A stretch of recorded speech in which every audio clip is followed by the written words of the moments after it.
Go ahead and get started. As Jennifer said, it's the only official meeting minutes are those of the PUC. If you are attending, please sign in. To unmute on the phone, *6.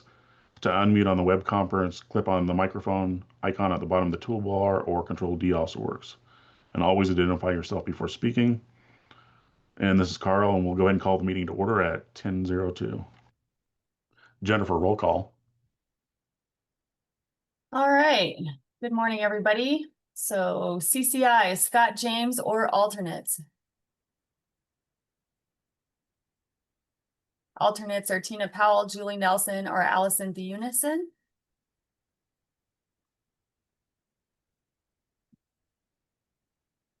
All right, we have a vacant CML position. We're working on getting that person back into the task force.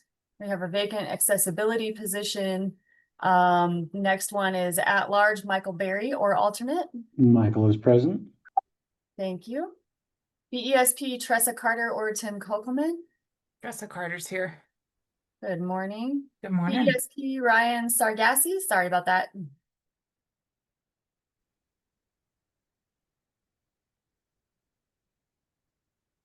Ryan with Entrado, are you here? Ah, I see you, but you are muted. This is Ryan from Viero. I don't know if you're confusing my name with his, just in case. Oh, that might be. I'm not sure. This is Ryan Hoke, Hoke, with Viero Wireless. Thank you, Ryan Hoke, but I also do see Ryan Sargassi on the meeting, but Ryan Sargassi was muted. I'm still going to mark you as. Okay. I jumped in. I should have waited a minute.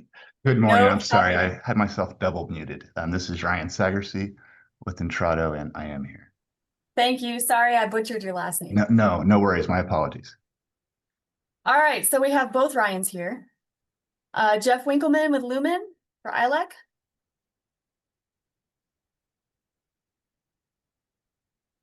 Jason Hendricks with Range for ILEC. I'm here. Good morning. Morning. Jenny Santana, Wireless.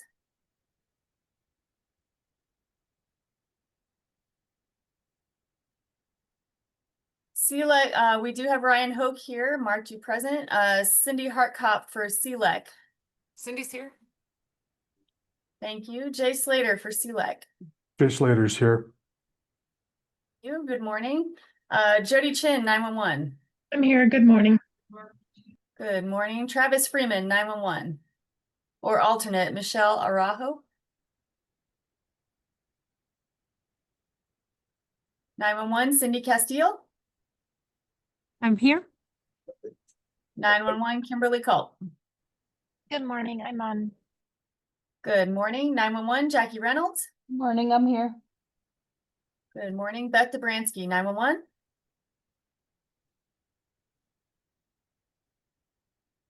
We do not have a chat, so okay. 911, Valisha Librand. Good morning. Valisha is here. Good morning. 911, Jeff Irvin. Jeff Irvin's here. 911, Renee Henshaw or alternate. Good morning, Renee's here. Good morning. 911, Deanie Shin.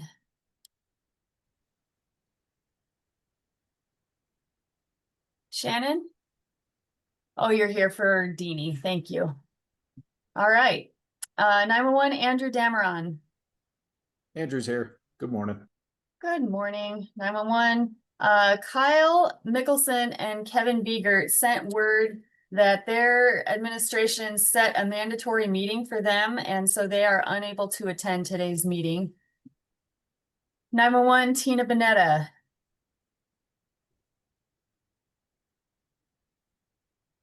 (911) Kathy Rayleigh.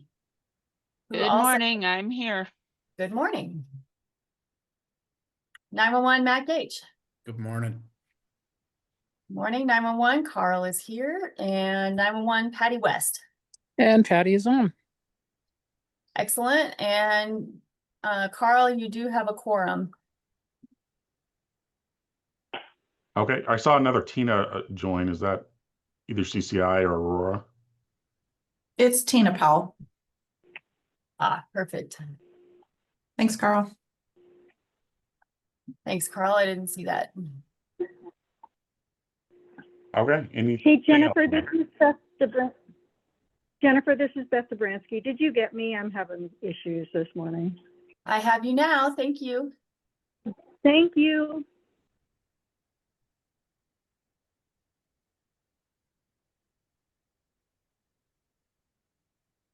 Okay, next item, approval of September 11th minutes. I reviewed them, didn't see any changes. Does anybody have any changes, or can I get a motion to approve?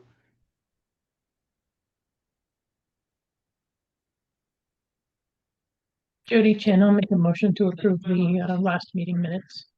Kathy will Jody, thank second. you. Kathy, thank you. Any opposed? Please speak now.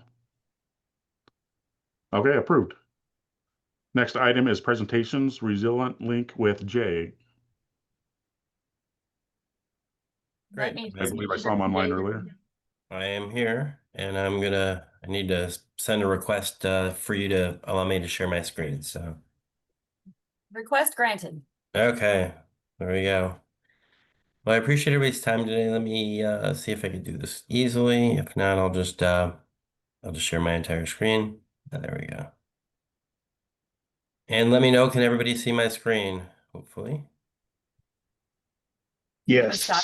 There you go. Okay, perfect. Great. Well, I appreciate everybody's time today. Let me go backwards. You know what? That's not the right screen. Sorry. Very pretty certificate though. It is a pretty certificate, and it was one item in there, but let me go backwards and get everything for you. There we go. Now I think you should be able to see it.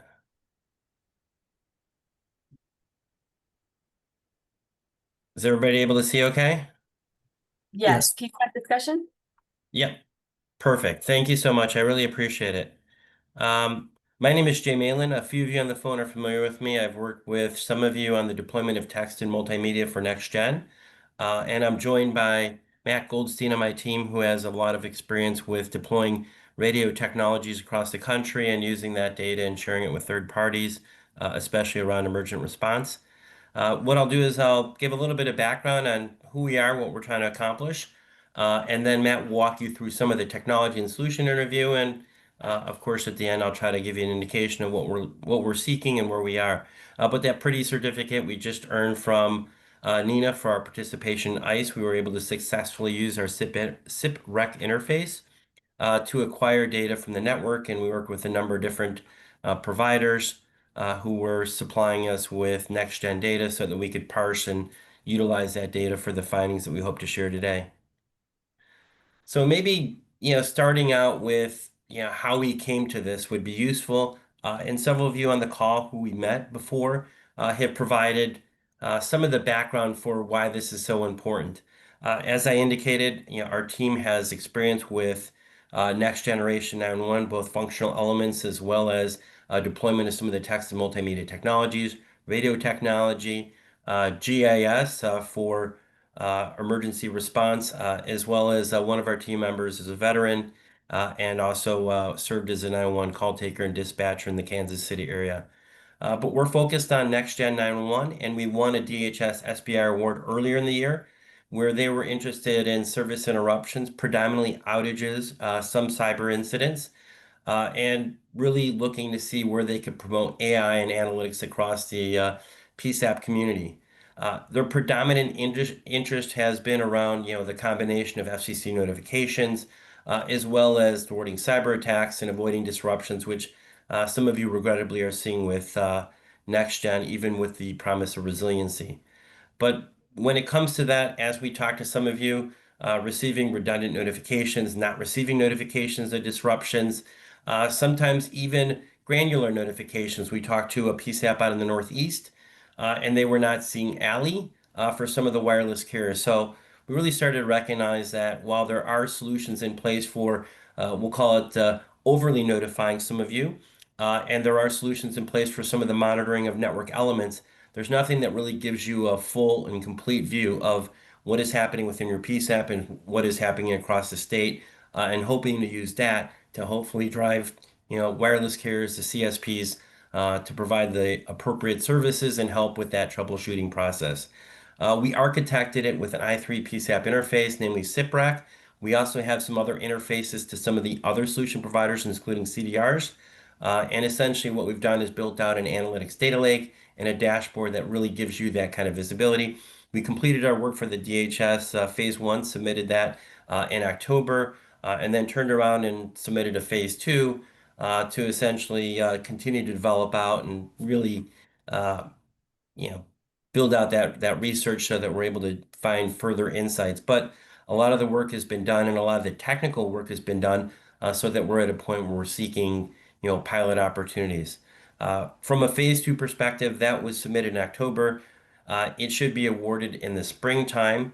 And indications are is there still will be funding in place for that, but we do expect a slight delay. It's not really known at this time.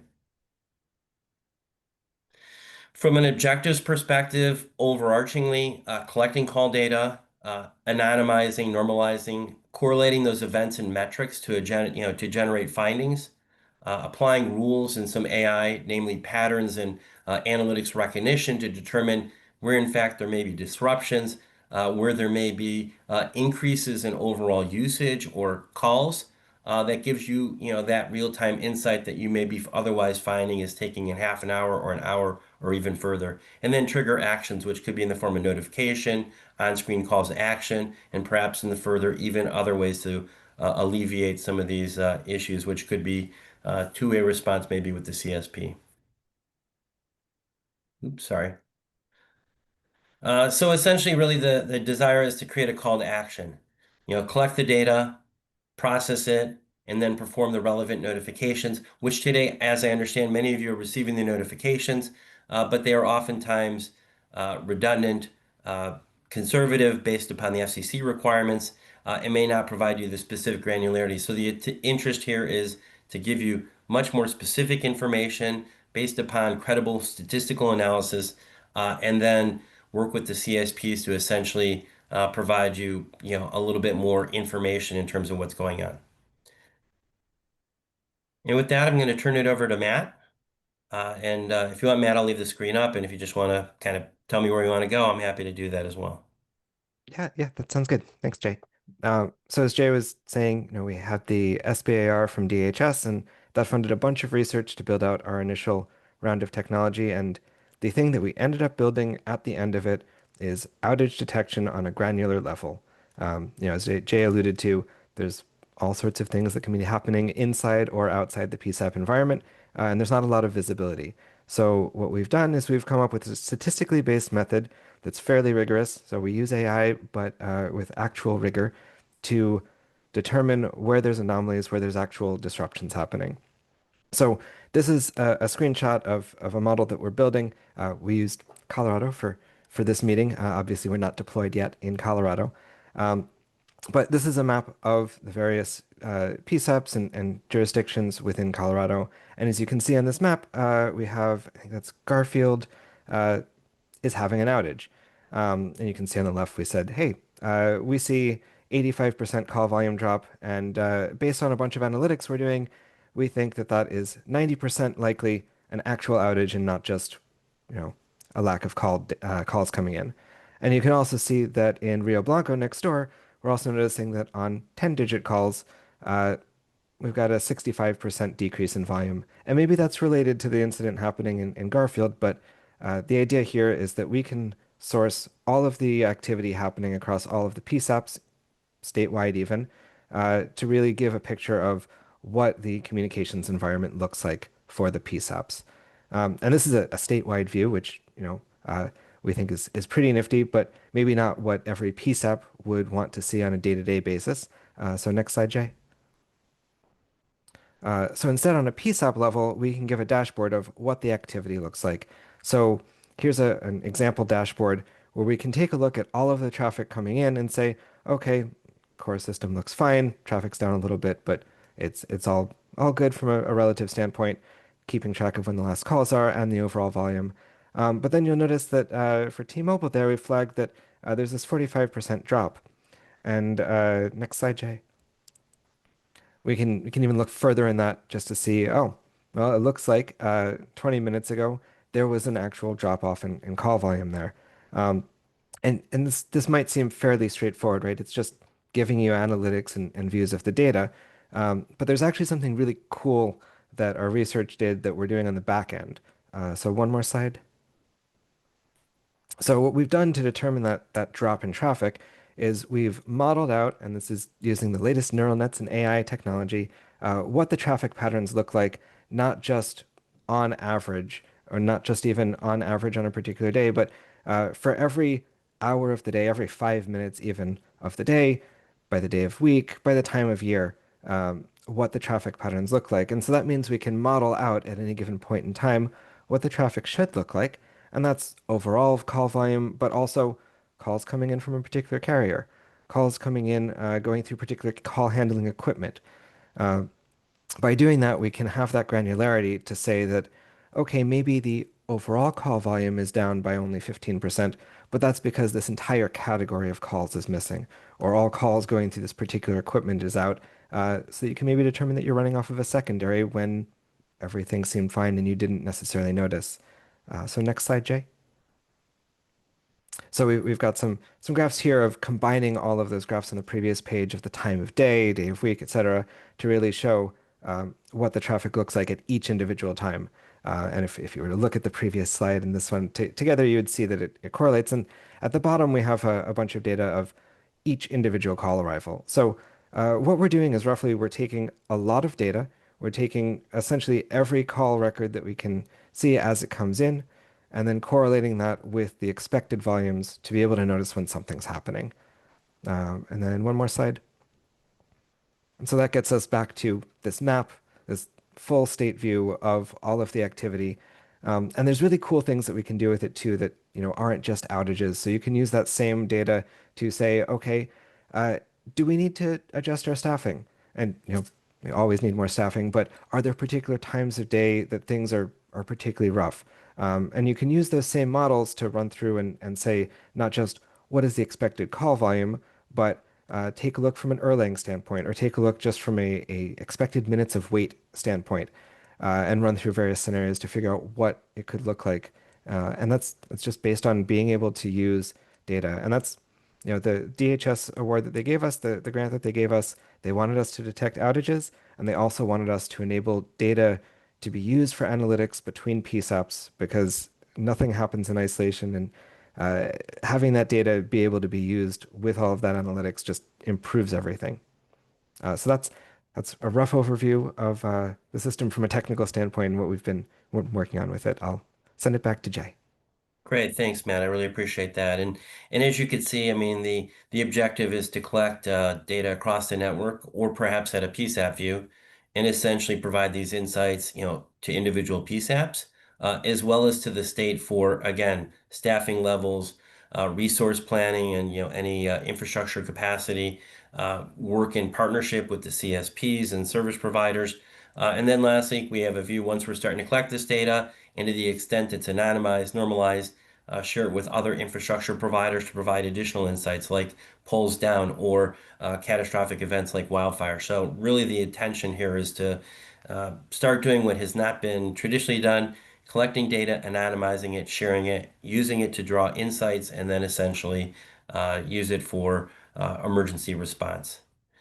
So with that, kind of where we're down to is, looking for, pilot opportunities with PSAPs in the state of Colorado, as well as consideration for a statewide opportunity.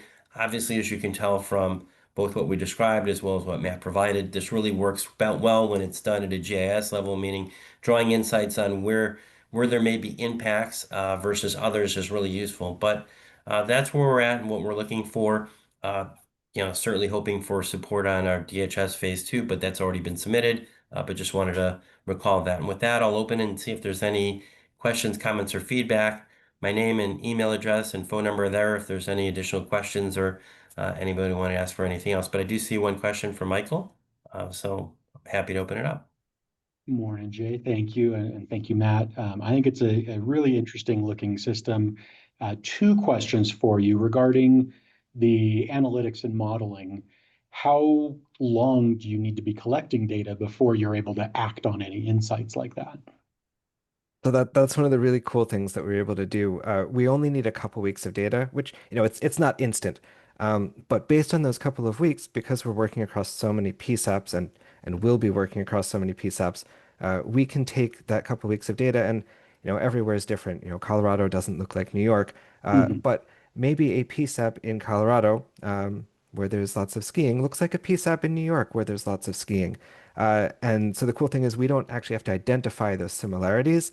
The data itself, and this is, power of AI, which is kind of crazy that it works, but it's able to make those correlations and pull out other data sets that it's similar to, and then make those predictions based on how your data is moving.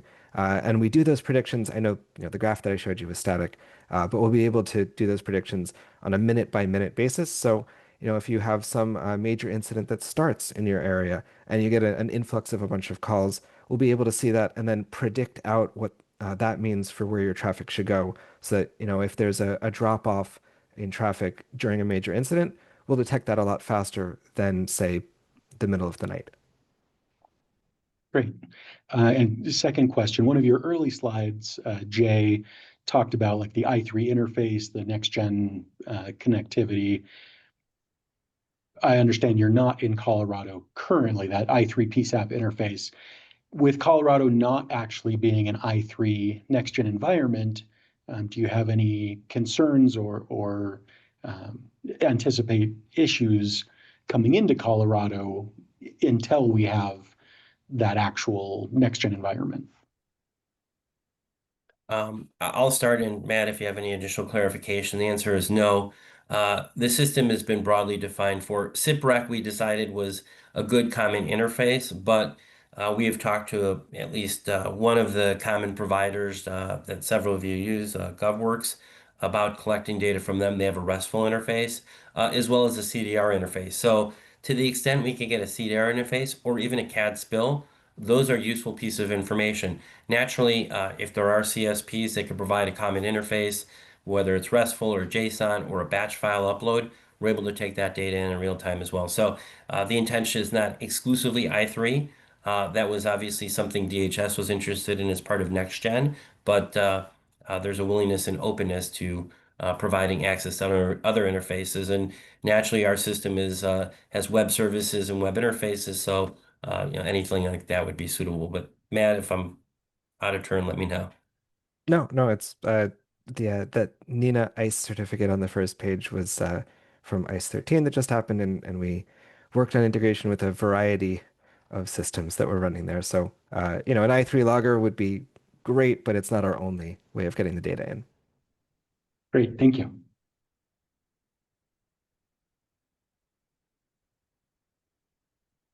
Any other questions, comments, concerns, any next steps? I mean, I know as a group, you're welcome to me. You're gonna reach out. I'll certainly follow up with Jennifer and some of the folks in the call with whom we've had the opportunity to interact.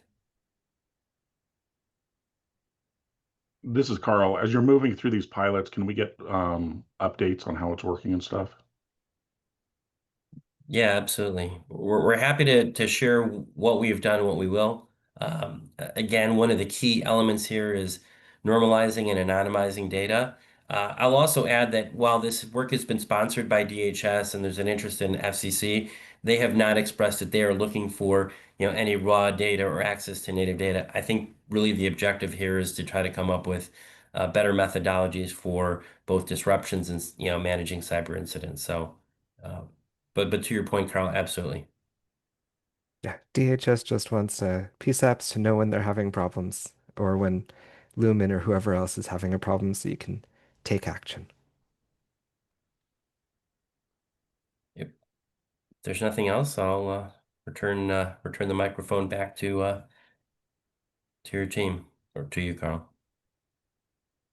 Thanks, everybody. Jay and Thank you Matt, so thank you very much. We'll look forward to following up with you. Thank you again. Thank you. Thanks. Bye-bye.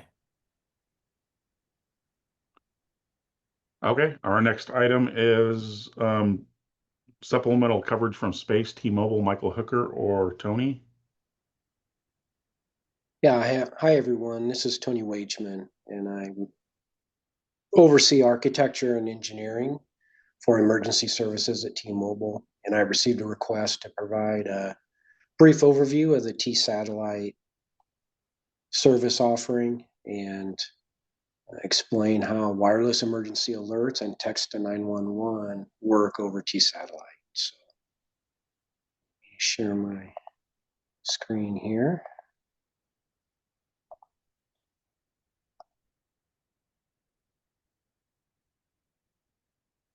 And can you see the slide okay? I lost video and I can't see what I'm sharing. Yeah, we can see the T-Satellite, and in the Zoom platform, if you look at the top, there should now be 2 tabs. One of them should be the meeting and the other should be your screen.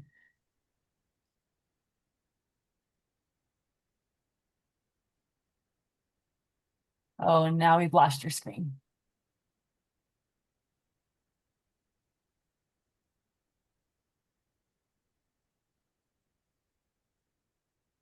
I'll just share my entire screen here.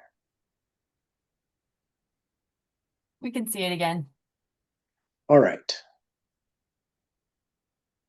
So T-Satellite services were launched back in July, on July 23rd of this year, and we provide off-grid coverage now to more than 500,000 square miles of U.S. territory that is not reachable through traditional cell sites. We also offer T-Lite services to all customers, regardless of who your carrier is. Even Verizon and AT&T customers are able to sign up for T-Satellite service if they have one of the 60 plus compatible phones that interoperate with T-Satellite service today. And over time, we'll continually to expand the device base and models that support T-Satellite service. What's really cool about T-Satellite service is that connectivity is seamless and automatic, meaning the phones will switch from, say, 5G to T-Satellite as you go off grid, just like a phone switches from 4G to 5G. There's no application or setting configurations involved to switch back and forth. It just happens automatically for the customers. Key service offerings that we have today include text messaging service. We recently launched text to 911 for everyone. We have the ability to provide location sharing through T-Satellite. Also the ability to receive wireless emergency alerts.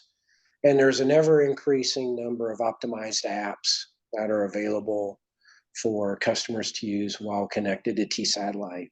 Different types of weather maps, mapping application, Google Maps, WhatsApp. There's a long list that's out available on tmobile.com for that. So let's start first with wireless emergency alerts. And as a refresher, wireless emergency alerts are RF broadcast alert messages that are sent to mobile phones for urgent threats to public safety. And I provided a real Amber Alert example that Colorado was sent in Colorado in the past. But it's not just about Amber Alerts. It's for flood alerts, different types of tornado alerts, a rock in the road alert, road closures. Different government agencies will use it for many different reasons. So let's walk through the illustration and I'll cover some details on how it works with T-Satellite. As with a normal terrestrial wireless emergency alert, only an approved government agency can originate a WEA alert.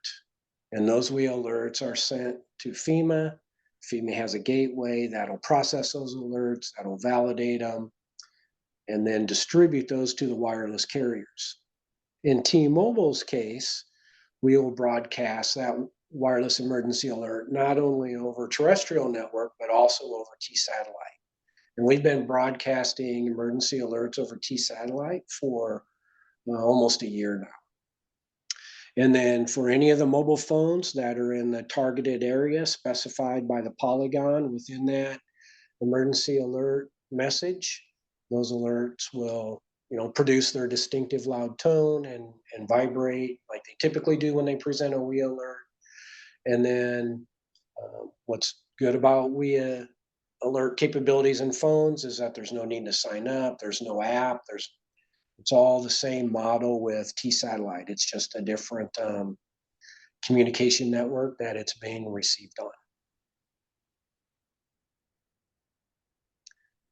The other thing I will point out that many people don't realize is that in order to receive an emergency alert, you don't even need to subscribe to a carrier for service. You can have an older phone that maybe you don't have the SIM card in it anymore. As long as it's got the band capability within the phone to monitor and scan for the frequencies that are around it, it can monitor and receive wireless emergency alerts as well. Any questions on emergency alerts?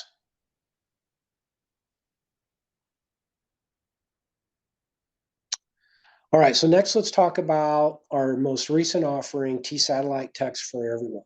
This was launched last week on November the 5th, and we provide the ability for any customer to sign up for free via T-Mobile.com, or a T-Mobile customer can use the T-Life mobile app. And you can sign up for the ability to send text to 911 messages when you're off the grid, connected to T-Satellite, with any of the 60 plus compatible phones that I mentioned earlier. And then placing a text to 911 using T-Satellite is just like sending a normal message. It's just like sending a text to 911 when you're connected to a terrestrial site in downtown Denver. You simply have to just pull up the phone's native messaging app, enter the message to 911, and hit send. So let's talk about what's different and unique with T-Satellite text to 911 service. So we'll walk through the illustration starting from left to right. When a customer enters a text and submits a text to 911, when they're connected to T-Satellite, that message is going to route through the T-Mobile messaging network. It's going to route to the text control center, and then that text control center will set up a text session with our concierge call center. And those are trained telecommunicators that will collect the information from the customer that's texting 911. They'll get the location information, the nature of the emergency, their name, all the pertinent information that's needed. Once that's determined, then the concierge call center will determine, all right, who's the most appropriate off-grid 911 authority that I need to contact. Could be a mountain rescue team, it could be the Coast Guard, just depends on the situation and the environment. Then that concierge will place a voice call to that public safety telecommunication office for that 911 authority. They'll relay the information, and they'll stay in the conversation and keep three-way communication going as long as needed. We have no requirements on, you got to be quick, set up the messaging, relay the message in 5 minutes or 12 hours, whatever the case may be. So if there's a report of an emergency where maybe there's falling rocks on a mountain highway, that's something that will be a brief conversation between the three parties, and then they can end that conversation. If it's a more complex rescue, like happened in June with a Girl Scout troop had to be rescued in California, the conversation may take place for 10 or 12 hours. So it's all going to be situational. And so there's two key takeaways that I want to emphasize here, and then I'll open it up for any other questions that you guys might have. One is T-Satellite is simply not just coverage expansion for T-Mobile. It's really an upgrade to our national safety infrastructure in the country.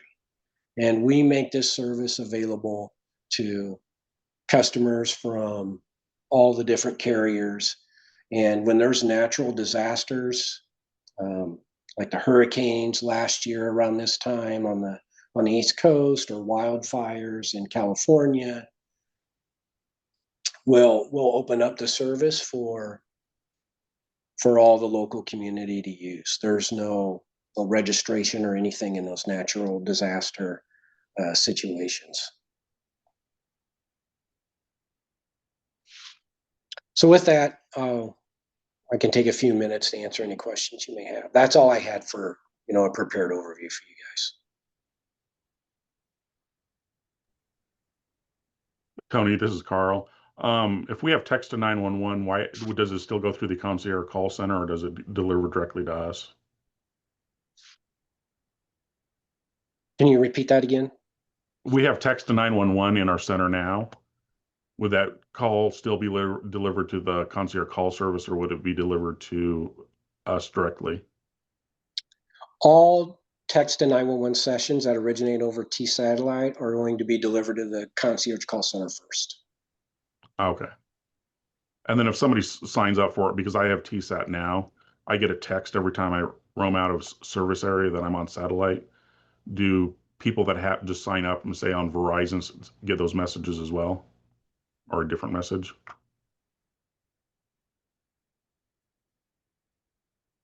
Yeah, I'm not familiar with the message you're referring to.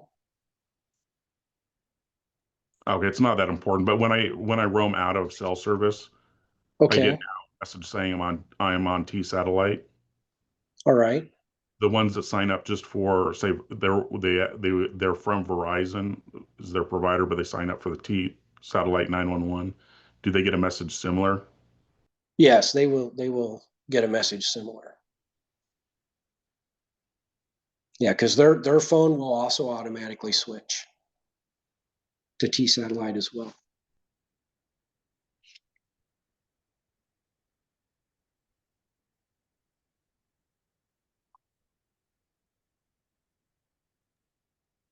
Are there any other questions for Tony?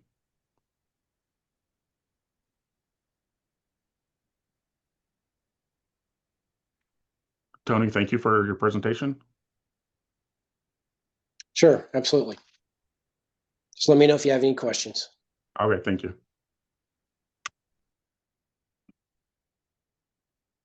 Okay, next item, standing reports, PUC staff, Jennifer.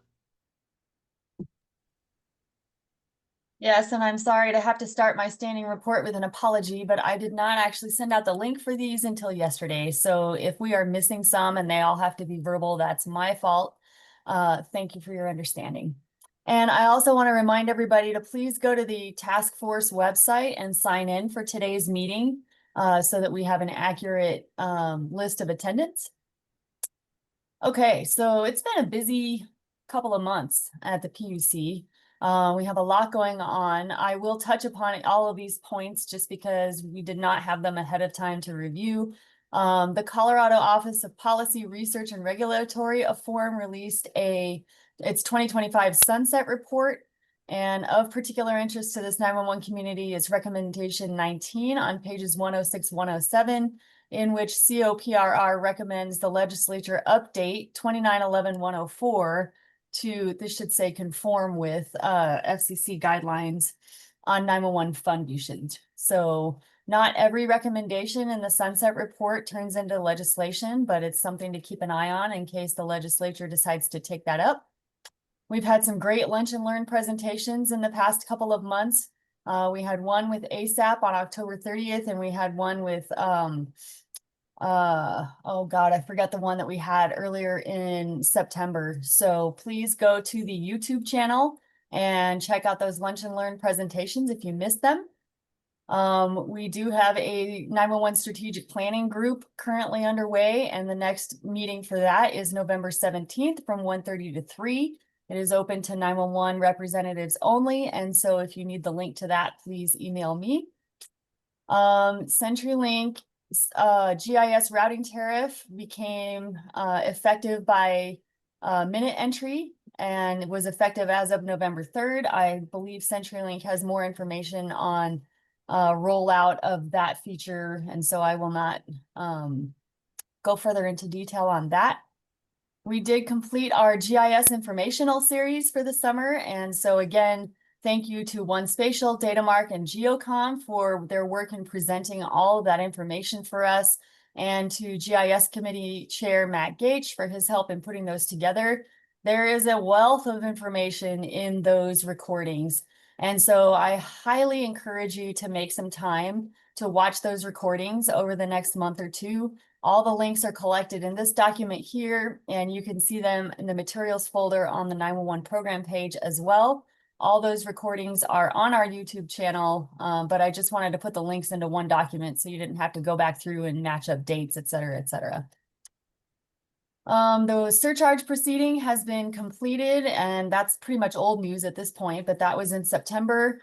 So the 2026 911 surcharge is set at 16 cents per access connection per month.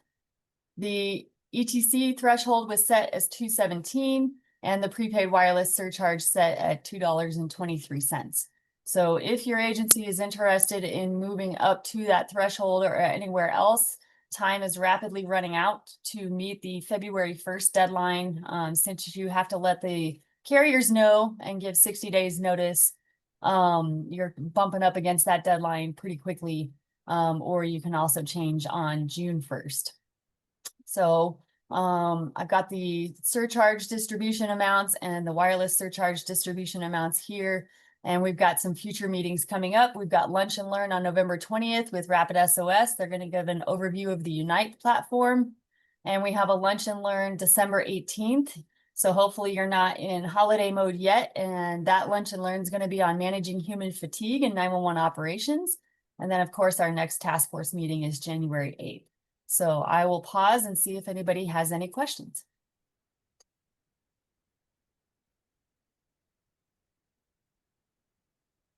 All right, I'll turn it over to Lumen. No updates from me. Thank you.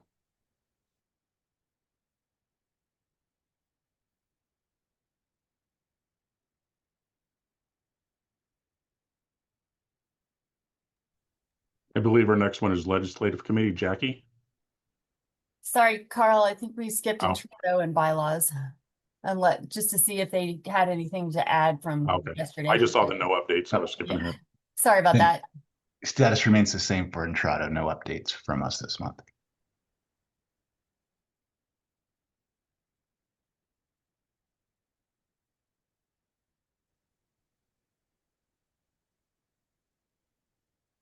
Looking for my unmute button. Sorry, guys. Thanks for the minute. I also did not fill out a report. I kind of like hearing the reports, but anyway, that's just me. The legislative committee is working on a letter, and I want to put that in front of this task force. Is there a way I could share my screen? Yeah, you should share access, and at the bottom of the meeting, it should have a green button that says share. Gotcha. Easy enough. And let me stop sharing so that you can, there we go. Okay. And I know that most of the task force members haven't seen this, and only a small group of the legislative committee has seen it, but what I wanted to ask was, we put together a letter because there's been some conversations and talk about, once again, trying to use the 911 Enterprise Fund to pay for DTRS. And so we put together this letter, which, like I said, it just basically outlines what we believe, that, you know, the same, it was very similar to the white paper we put out last year. But we wanted to make sure with the task force that the legislative committee has approval to move forward with this letter. I can send it to the entire task force, or I could just send it. My plan was to send it back out to the legislative committee for a final approval. Like I said, there were 4 of us that worked on it. I think it's pretty solid, but it's basically suggesting that if they want to find funding for a DTRS, that they establish their own enterprise, enterprise with the state government, and go that way. And of course, we pointed out what we need our 911 enterprise fund for. And that's basically what the letter was. So at the pleasure of this task force as a whole, again, the committee was just looking for approval to move forward with this letter.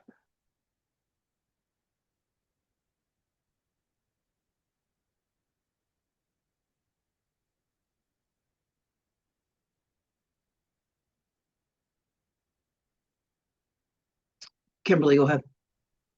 I just want to stress for this group that there's probably going to be pending legislation, whether it's a study or true legislation regarding funding the radio system. The more I hear the meetings and attend some of the meetings and discussion, I really feel it's going in the direction in that 911 enterprise is that easy button. So really a letter like this is just, I would say, the first step that's probably needed, and a small step that's going to be needed to really voice that radio funding is important.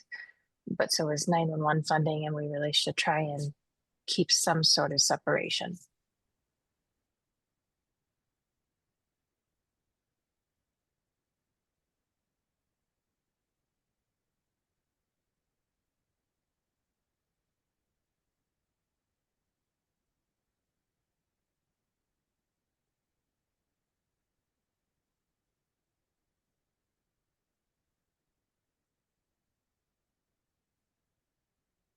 From the committee as a whole, can I ask for approval for the legislative committee to move forward with this letter?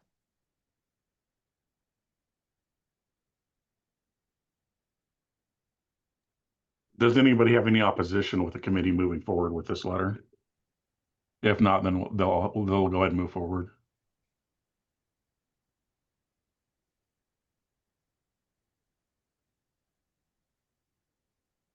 Okay, Jackie, I'm not hearing anything. Great, thank you. And then the only other thing the legislative committee wants to stress is to please, please, please get your local legislators into your center to talk about 911 in Colorado. I think it's really important that they see some of these centers and what we do to provide this service. And while they all look a little different, I think that it's very important that our local legislators see this, especially before we go into this next legislative session, where, as Kimberly mentioned, there probably will be, once again, some legislation that comes around to try to use 911 funding for things, well, what I consider, well, the legislation that don't fit into what is in legislation. Again, if you are thinking about getting somebody in, if you need help, please let me know. I'm happy to help set up meetings. There is on the legislative task force link. I think it got posted, but there's a spreadsheet that has exactly who your local senators and local House representatives are. And I'm talking about the Colorado ones. I know our federal ones are important, but the Colorado Senate and the Colorado House is who we want to bring in. So any thoughts, questions for us? We are working on prepaid to clean up the language for prepaid to close a loophole that was discovered last year with a letter that DOR sent out to one company. And so we are working on trying to close that language loophole because prepaid has changed their model since the original legislation was written.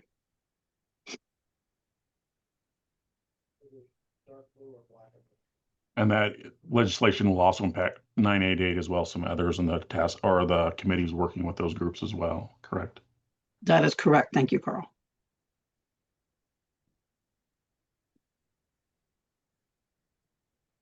And then I do have one thing. I'm working with my lobbyist during National Telecommunicator Week to do a resolution honoring ECCs. I'm sure there'll be something at the Capitol if people want to attend, and I'll get more information as it gets closer. Any questions for Jackie? Thank you for doing that, Carl.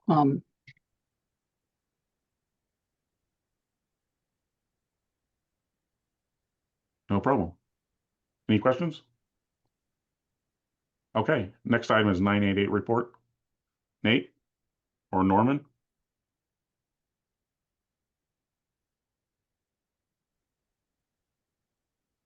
Sorry about that. Yes, so 988, I've been in my position for about 6 months. Learning quite a bit, had my first quarterly meeting and it's been very interesting and stretching in many ways. Going to the roadshow in Fort Morgan was amazing to meet some of the PSAP supervisors and directors. Yeah, so learning to foster relationships, figure out what is best, learning to break through some of the barriers. Most people I talk to, if I'm completely honest, they're very busy. So it's learning to break through that and to be as concise as I can, and to just remind them of how well the program does work. So everybody, Connie, Jennifer, Daryl, everybody's been amazing helping me through this process to get better, and that 988 can be integrated more smoothly through the 911 system, and we can just get everything in order. So yeah, I don't have a whole lot on updates other than there's a lot more interest, and as I'm seeing how much of a void there was before my position was created. So I'm really trying to just repair a lot of those damaged relationships and just kind of trying to move forward. So yeah, if anybody has any questions for me, I'd gladly answer them. And if I can't, I'll get back to you.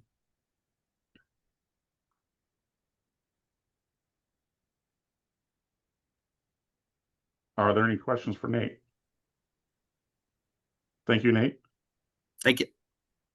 Next item is Equal Access Committee. I don't believe, oh, Kathy, go ahead. I was just wondering if I could ask your indulgence. I have an 11 o'clock that I have to jump off on. Could I give the EZNet users group report real quick? No, go ahead. Okay. Nice. Thanks. Thanks, everybody. Sorry, I wasn't trying to cut anybody else off. Steve is not on the meeting today. He did send me a couple of bullet points that was the EZNet users group report. The first one is that many PSAPs and authorities have been struggling with CenturyLink's communication and project management of vendors and subs that are contracted to complete work related to the improvement plan and NG 911 readiness. In order to streamline communication and build efficiency, CenturyLink has identified a single point of contact for any work at a PSAP or with an authority. This is a new process, but while it is a new process, we've already seen better commitment from this person on behalf of CenturyLink and an effort to improve. The ongoing issue tracker used by CenturyLink now contains any PSAP authority work orders, and a follow-up process has also been created. That was the first bullet point. The next one is in regards to the EUG hosted 2 meetings without any vendors to open a discussion about the long-term future of 911 in Colorado.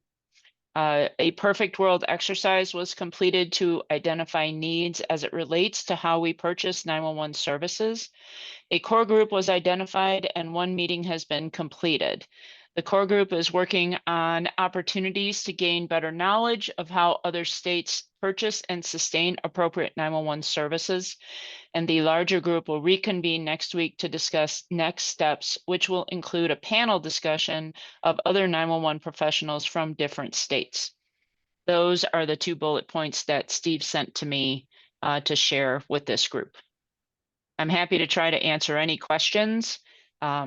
Might be a little difficult, and I have to rely on somebody else who was actually able to be at the EUG meeting this week.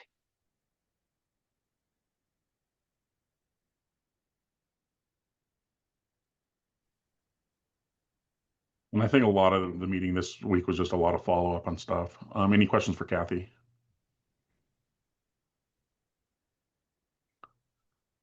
Kathy, thank you. Nope, thank you, and sorry to cut in line. Oh, that's fine. Equal Access Committee, the chair is vacant. I don't believe they've had a meeting for a while. And I believe that's an ad hoc meeting only when needed, right? Correct, Jennifer? Yes, they are on an ad hoc basis. I do have a small update if you'd like. Yes, please. They were working on a project to develop and produce a video tour of a 911 center to help the public understand what happens when you call 911 and how to or how your call gets handled. I know that progress has been made on that video.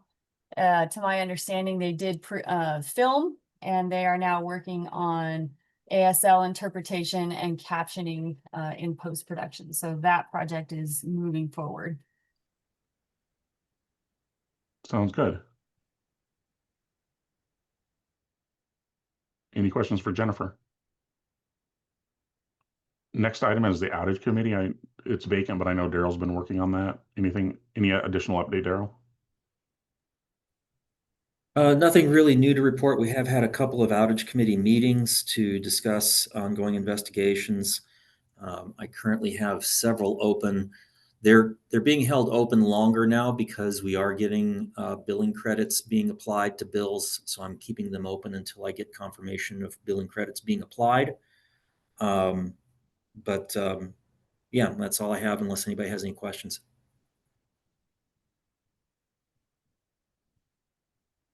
Thank you, Daryl. Next item is the broadband. Kristen?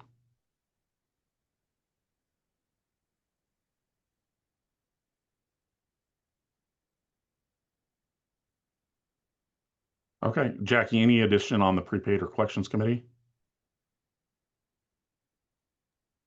No, no further, just the legislation that we're working on with prepaid. Okay, and Matt, it says nothing to report on GIS committee. Still nothing. Thanks. All right. PSCS report, Deanie.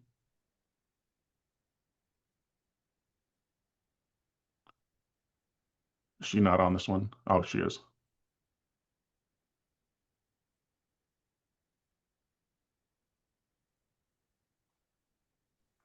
I'm sorry, nothing to report. Okay, thank you. SWIC update, Amanda.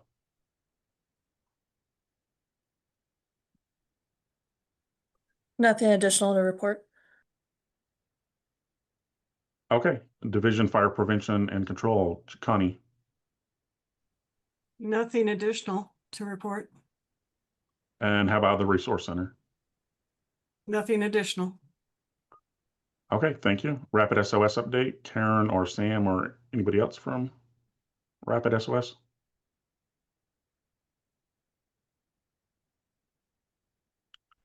CJ, anything from Colorado Training Standards Institute update?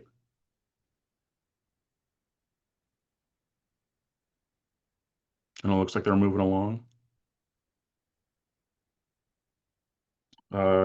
Kimberly, any update on CCOA? Besides No the update. Yeah, no update today, Carl. Thank you. And 911 Service Enterprise, Michael? Nothing additional. Thank you. Thank you. Okay. We're on to old business. We have an outage committee chair vacancy. Still looking for a chair for that. Is anybody interested? Or any ideas who would make a good chair of that committee?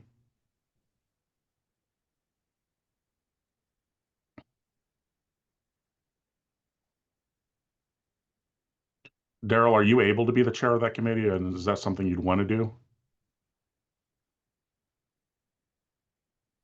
Of the outage committee, I think it would be better if somebody else was, but if nobody else wants to do it, then yeah, I can double up. I'd be willing to like co-chair it with you if that would help. Okay, that'd be fine.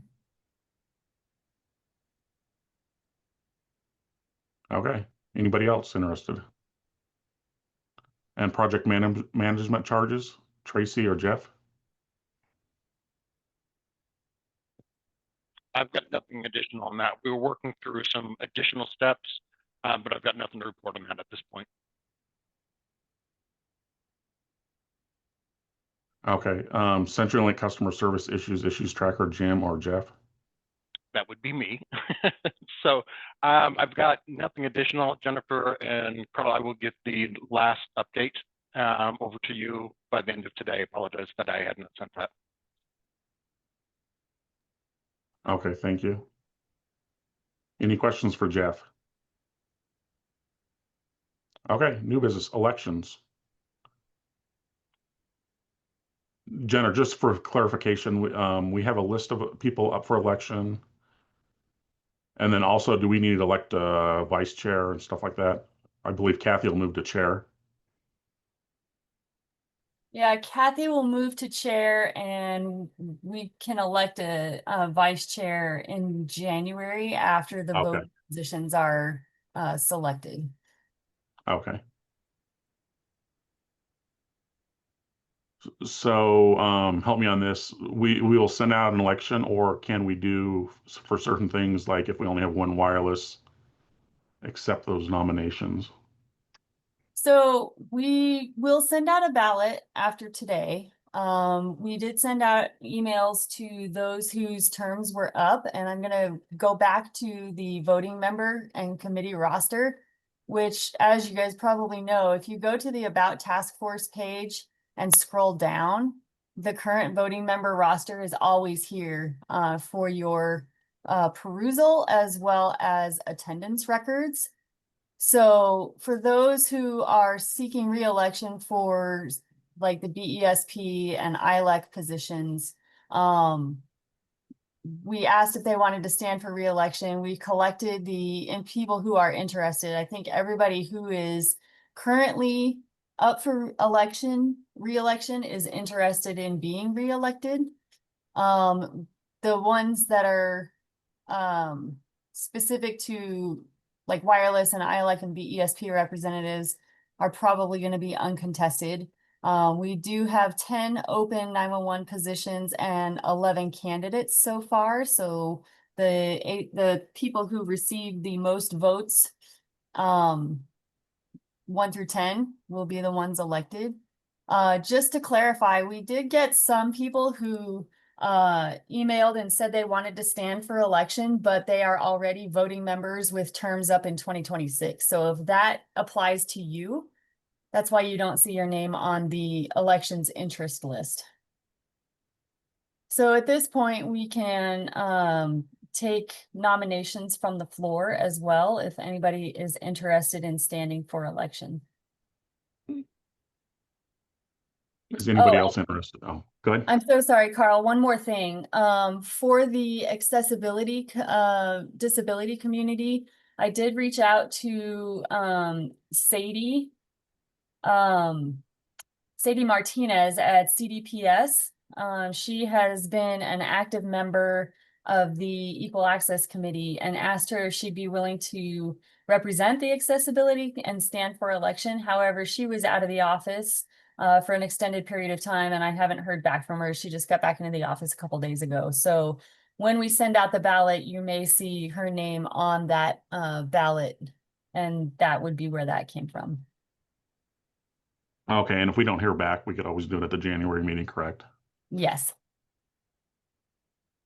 Okay, Okay. now you can turn it over for floor nominations. Are there any floor nominations?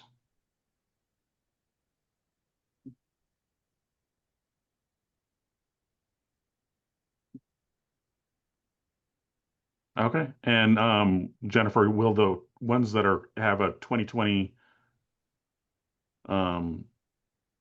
that still have another year, will everybody on the committee receive it, or just those that are not up for election? I believe all voting members receive a ballot, but I Okay. will defer to Daryl in case I just said something that wasn't true. Voting members should get ballots. Okay, I couldn't remember if there was something different on that or not. Thank you. And Carl, did Kyle Nicholson say he'd like to run again? Yeah, he is on there, but he did explain that they had other commitments today, but he has been good about attending meetings. Great. And he wasn't able to get a proxy, or his alternate wasn't able to attend either. Great, thank you.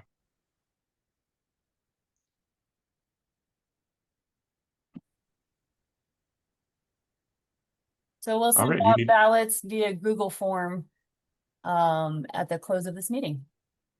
Okay, cool. Is there anything good for the good of the order? And then I do have one thing, just an announcement. Pettigrew, a data integration and analytics forum, will be hosting a lunch and learn for Colorado ECCs on December 8th from 11 to 1 p.m. It'll be held at Jeff Com's facility at 440 Indiana Street, Golden. Lunch will be provided. If you want more information, either reach out to Monica Million or myself and I could forward you the information. And then future meetings, Lunch and Learn November the 20th, Rapid SOS Unite program. Lunch and Learn December 18th, Managing Human Fatigue. And Task Force January 8th, 10 to 1. Anything else, Jennifer?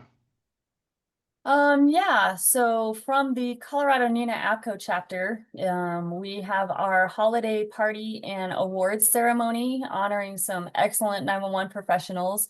That is tomorrow in Colorado Springs at the main event from 11 to 3. So we encourage all of our NINA APCO members to come down and celebrate our award winners and eat some good food and play some games. And there will be an ugly sweater contest. Also from the Colorado NINA APCO chapter, the call for papers is closing tomorrow. So if you have interest in submitting a session proposal, that is open until the end of the day tomorrow. We are specifically looking for presentations targeting frontline and trainers. So if you've got an idea to share, we'd love to see that happening. The conference theme is high stakes casinos, and we've had some really creative presentation proposals with following the theme. You also, if your presentation is chosen, you will get a free conference. So there's some incentive there. 911 Goes to Washington registration is open for NINA. We do have a state captain chosen. Thank you, Michael Berry, for volunteering to serve in that role. And so if you have an interest in participating in 911 Goes to Washington in February, please go ahead and register so you can get those early bird rates. And I would also recommend reserving your hotel room because I think last year they went fast. Oh yeah, it does go fast. So good call on that one, Carl. Michael, do you have anything to add as state captain? No, I'm just looking forward to it. Thank you. You are welcome. We have a chapter meeting coming up in the last week of November, and those are open to everyone. So please come ahead and attend the chapter meetings as well. And I think that's all I have from the Colorado NINA APCO chapter, Carl. Okay. Does anybody else have anything for the good of the order? Okay, seeing none, everybody have a great Thanksgiving if I don't see you, and a great Christmas as well as a New Year. Thank you, Thank you, everyone. Jennifer. Happy holidays. Bye, Take everybody. care, everyone. Thank you.